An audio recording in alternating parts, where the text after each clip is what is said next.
Of course, we've been following the fortunes or the misfortunes of award-winning journalist Hopewell Chin'ono north of our border. The Zimbabwean journalist is again behind bars tonight after he was denied bail. He was rearrested last week on charges of defeating or obstructing the course of justice. We're joined by his lawyer, Doug Coltart. Mr. Coltart, thank you for being with us. Why was he denied bail? The ground that the magistrate relied on to deny him bail was that he has a propensity to commit criminal offences, or as the state put it, that he was an unrepentant criminal. This is a ground that we strongly disagree with. Hopewell has not been convicted of any criminal offence. And in our law, in our constitution, there's a presumption of innocence that you are innocent until proven guilty.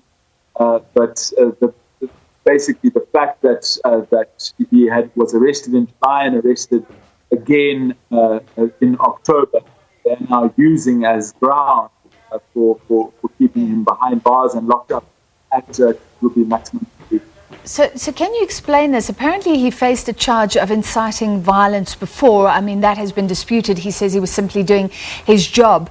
But one of the conditions was that he could not use social media, and apparently he then tweeted. Does he deny that?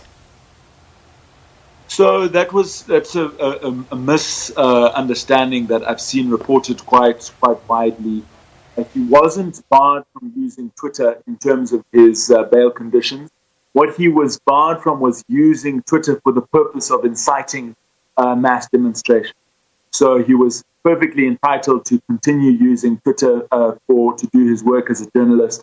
And the state is not actually saying that he violated his bail conditions. What they're saying that what he is accused of, the charge that they've brought against him is obstructing the course of justice. And it's based on a tweet in which he said that the the phrase he used were, "My National Prosecuting Authority sources tell me that bail would not be opposed for a relative of the president who was caught smuggling 6 kgs of gold." He was flagging the fact that the way that bail is done is that the real criminals don't, their bail is not opposed, and people like him, bail is opposed. Yeah. And so they are saying that he has established a criminal or an unlawful communication with the National Prosecuting Authority, which is not true. And he was simply doing his job, reporting on corruption in Zimbabwe and exposing how the justice system is abused, and how there's one law for the politically connected elite and another law for everyone else. Well, I guess this is a great example for South Africans to understand. The ANC Secretary General here, Esma Khashule, was issued with a warrant of arrest, and that was reported on before. So journalists do use sources in various sectors, in various institutions, some of them law enforcement.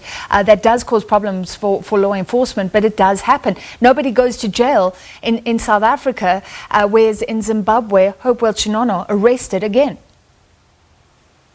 Precisely, and we really see this as an attack on journalism as a profession in Zimbabwe.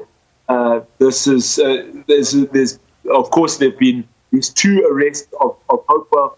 There are other journalists who have been targeted by the government in recent months. We've seen an attempt to shut down a journalism program at one of our universities just in the last week. And Hopewell clearly is being targeted for his journalism. And this is an attempt to try and silence him, to slow him down from his reporting and his exposing of corruption.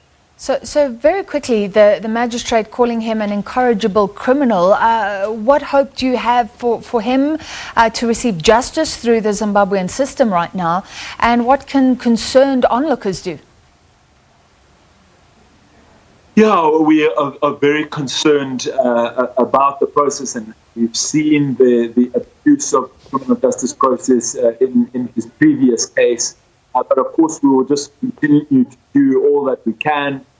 We have prepared an appeal, which the High Court will likely be filed tomorrow.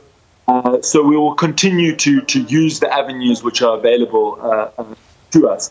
In terms of what others can do, certainly the solidarity from around the world is important, not just for Hopewell. It's very important for Hopewell.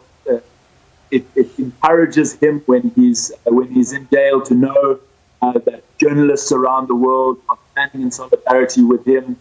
People around the world are doing the same. But it's also important for the criminal justice system in Zimbabwe, for the authorities. This is really being driven from the top, from external sources outside of the criminal justice system, putting undue pressure on magistrates and prosecutors, as Hopewell has been reporting. And so it's important that pressure from outside, particularly places like South Africa, throughout SADC, the African Union, those voices are important, and they need to come through loud and clear to the Zimbabwe government that this type of persecution of journalists is not acceptable. All right, thank you very much. That was Doug Coltart, lawyer for Zimbabwean journalist Hopewell Chin'ono. Now, coming back